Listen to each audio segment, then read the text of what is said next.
nome é Glauber e a matéria hoje vai ser sobre gestão da infraestrutura e segurança patrimonial. Começando, o primeiro ponto importante é a gente fazer o dimensionamento de profissionais de segurança. O dimensionamento de profissionais de segurança é um processo crucial para garantir a eficácia das medidas de segurança em diversos ambientes.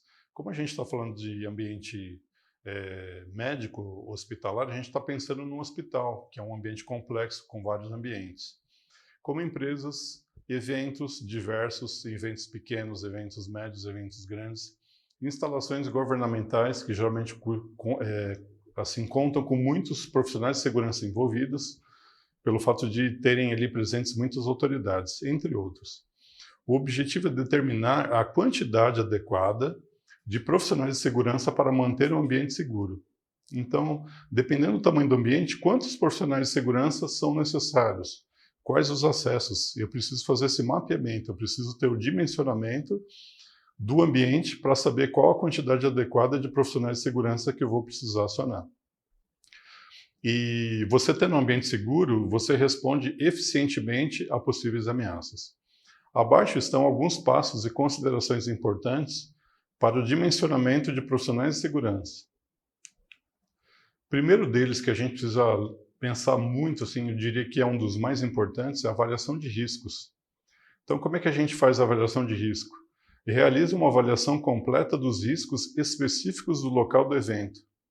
Considere fatores como localização, histórico de segurança, tamanho da população, natureza das atividades e valor dos ativos a serem protegidos. Quando a gente leva essa realidade para dentro de um hospital, que é o nosso foco, a gente tem vários canais de entrada, né? Vários acessos. Então, você tem uma recepção de internação, você tem um PA, né? Você tem entrada de insumo, um trânsito muito grande de pessoas. Então, assim, sempre tem que ser muito bem avaliado o risco. Qual que é o controle que eu tenho sobre cada ponto desse de acesso ao interior do hospital. Na sequência, a gente tem a legislação e normas. Precisamos estar cientes das legislações e normas aplicáveis ao setor e região. Algumas áreas podem ter requisitos específicos em relação ao número mínimo de profissionais de segurança, com base no tamanho da instalação ou do evento. Então, a gente tem algumas regras que a gente precisa seguir, né, não diferente no ambiente hospitalar. Geralmente, um bombeiro, dependendo do evento, ele precisa estar junto com isso, né, porque a gente precisa cumprir um AVCB, que é o certificado de funcionamento que o bombeiro concede para o prédio, para a instalação, pode ser um edifício, pode ser um hospital. Qualquer coisa que esteja submetida a uma legislação ou norma, sendo regulamentada pelos órgãos competentes. Próximo ponto, tipo de ameaça. Qual é o tipo de ameaça que eu tenho, que eu corro risco de sofrer no ambiente hospitalar? Dentro de um hospital, no acesso a um hospital. Então, vamos considerar os tipos de ameaças mais prováveis para o ambiente em questão, como roubo, como vandalismo, terrorismo, entre outros. Então, assim, pelo fato do hospital ser um ambiente grande e um ambiente público, no seguinte aspecto, muito trânsito de pessoas, a gente tem que pensar, levar em conta a questão do roubo, do vandalismo, terrorismo. Será que alguém pode cometer algum crime ali dentro? Será que vão roubar um carro no estacionamento, ou vão entrar num quarto onde tem um paciente que está sob escolta policial, ou não está e deveria estar. A natureza das ameaças influenciará diretamente no número e tipo de profissionais necessários. Se eu atendo uma clientela classe AA, são pessoas de alto poder aquisitivo. Lógico que eu vou ter que investir muito em segurança privada. Nós vamos falar mais para frente dos dispositivos que vão auxiliar esse controle de acesso e, com certeza, eles também vão minimizar as ameaças prováveis ali daquele ambiente. Na sequência, áreas de cobertura. Identifique as áreas críticas que requerem monitoramento constante. Isso pode incluir entradas e saídas, áreas de estacionamento, salas de servidores, entre outros. São as áreas críticas que a gente tem dentro de um hospital, dentro de um prédio, dentro de uma empresa. Imagina a gente não ter controle, por exemplo, da área de servidor. Né? Você tem hoje a questão da LGPD, os prontuários de paciente. Olha a responsabilidade que o hospital tem. Se a gente estiver falando de órgão público, imagina você acessar processos de forma indevida, processos das mais diversas naturezas, dos mais diversos temas. Então, a gente precisa ter um controle muito efetivo sobre essas áreas, que a gente chama aqui nessa aula de áreas de cobertura. Horários e turnos. Qual que é o horário que eu vou estar fazendo esse planejamento? Eu tenho mais fragilidade em qual turno? Na manhã, na tarde ou na noite? Né? Então, considerar os horários de maior movimento e eventuais variações ao longo do dia. Quando que eu tenho horário de pico? E durante a semana. Geralmente segunda-feira, sexta-feira, será que final do dia tem mais gente? Pela manhã? Isso tudo tem que ser mapeado. Alguns locais podem exigir mais profissionais de segurança durante a noite, nos finais de semana ou em eventos especiais. O que a gente pensa muito quando a gente pensa em quantidade maior de profissionais em horários e dias específicos? Diminuir o fluxo de pessoas. Então você já não vai ter tanta gente ali observando a movimentação. Isso requer mais pessoas preparadas para estar fazendo essa leitura da criticidade do ambiente, né, do risco que o ambiente corre, aquela porta pode ficar aberta, aquela porta precisa ser fechada e assim por diante. Na sequência, tecnologia de segurança. Hoje a tecnologia é um grande aliado para a gente em qualquer processo de planejamento, de estudo, né? E aqui não sendo diferente, quando a gente fala em segurança patrimonial, a segurança ela é um forte aliado. Leve em consideração o uso de tecnologias de segurança, como câmera de vigilância, alarme, controle de acesso. Essas tecnologias podem complementar a presença física de profissionais de segurança. Então a gente tem hoje leitura de íris, a gente tem biometria, né? Você tem sensor de presença, tem câmeras, qualquer ambiente hoje você pode ter câmera. Então você documenta o fluxo de pessoas ali. Caso aconteça algum sinistro, você tem como documentar e até utilizar isso para ajudar uma autoridade policial a elucidar o roubo ou o crime, se for o caso. A seguir, treinamento e qualificação.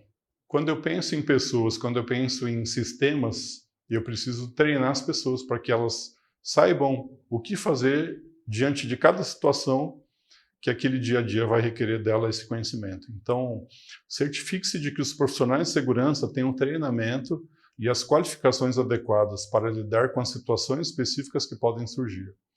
Eu não posso ter uma segurança adequada e eu posso ter a melhor tecnologia, mas eu preciso treinar o meu material humano. Essas pessoas precisam saber o que fazer de acordo com cada situação que vier a se apresentar, para que a gente realmente tenha eficiência nessa gestão. Próximo ponto, comunicação. Comunicação é estabelecer canais eficientes de comunicação entre os profissionais de segurança, a equipe de gestão e, se aplicável, com as autoridades locais. A gente tem o famoso rádio, a gente pode ter uma central, a gente tem um celular. Então, na área de segurança, a gente tem que estar se comunicando o tempo inteiro, né? Designar sinais, códigos, muitas vezes, na área de segurança, trabalha muito com código, alfabeto fonético, que é aquele alfabeto, Charlie, Delta. Quando você menciona algumas palavras no rádio, se você não utiliza o alfabeto fonético, você pode causar dúvida em quem está ouvindo. E a comunicação, para ser clara, ela não pode gerar dúvida. Avaliação contínua. Realize avaliações periódicas para ajustar o dimensionamento com base em mudanças nas condições do ambiente, na natureza das ameaças e nos eventos passados. Existiu uma alteração na estrutura do hospital. E eu posso manter a equipe do jeito que ela estava antes da mudança? Não, eu preciso adequar. Às vezes você pode ampliar uma área de atendimento, às vezes uma câmera que não fazia uma cobertura numa determinada área, você vai precisar reposicionar ela para você ter uma cobertura mais efetiva. Então são avaliações que o tempo inteiro você precisa estar fazendo para mensurar. A minha equipe está sendo suficiente para fazer um monitoramento contínuo dessa área? As câmeras estão me dando uma cobertura, né, razoável para eu estar acompanhando em tempo real tudo que está acontecendo ali? Então tudo isso precisa ser levado muito em conta através de uma avaliação contínua. Uma consultoria especializada. Em casos complexos, considere a contratação de consultores especializados em segurança para ajudar o dimensionamento e na implementação de medidas adequadas. Poxa, eu sou diretor de um hospital, eu não sou da área de segurança. Como entender melhor a minha necessidade? Né? Quantas pessoas eu preciso colocar aqui na minha segurança? Quantos postos de trabalho? Quantas câmeras eu preciso por ambiente? Aonde colocar a câmera? Aonde eu vou colocar uma central de monitoramento? Qual a tecnologia eu vou utilizar? Vai ser cabeamento por fibra ótica? Vai ser Wi-Fi? Qual vai ser a forma de comunicação dessa imagem com uma central? E aí, se eu não sou um especialista, eu vou contratar uma consultoria especializada, que geralmente a consultoria já fornece a consultoria e os equipamentos necessários para você ter uma eficiência maior ali no seu ambiente de trabalho. Mecanismos de identificação e controle de entrada e saída de pessoas, materiais e equipamentos. Aqui a gente vai refinar um pouquinho para mecanismos. Quais mecanismos existem hoje para a gente fazer esse controle de forma mais efetiva? Para um controle abrangente de entrada e saída de pessoas, materiais e equipamentos, é necessário implementar uma combinação de mecanismos de identificação e controle. Aqui a gente vai ver alguns deles utilizados hoje em dia em controle de acesso de material de pessoas em vários ambientes, dentre eles os hospitais. O primeiro deles, e muito comum, é o cartão de acesso. A utilização de cartão magnético de proximidade ou smart card para identificação de pessoas e controle de acesso. Então, assim, se a pessoa trabalha naquele ambiente, se ela passou por uma recepção, ela tem que ter esse cartão para acessar as dependências do hospital, ou da empresa, ou do prédio, do central office. Então, aquilo garante que para a pessoa estar com aquele cartão na mão, ela passou por um momento ali de conversa com um agente, com um funcionário, que tirou uma foto do seu rosto, que pegou um número de documento. Então, numa eventualidade de algum problema, algum sinistro, você tem documentado as pessoas que acessaram aquelas dependências e qual o horário que foi feito o acesso. Outro dispositivo muito importante hoje é a biometria. Leitores biométricos para reconhecimento de impressões digitais, reconhecimento facial, íris ou outras características únicas. Então, assim, a biometria, cada um tem a sua. Não tem como você ter duas pessoas com a mesma biometria. Então, isso é mais um dispositivo que confere segurança no acesso a ambientes controlados, como, por exemplo, um hospital, uma dependência de uma empresa. Hoje o pessoal já está fazendo muito também a leitura de íris, mas é um processo mais caro, um sistema mais caro. A biometria ela continua sendo mais usual.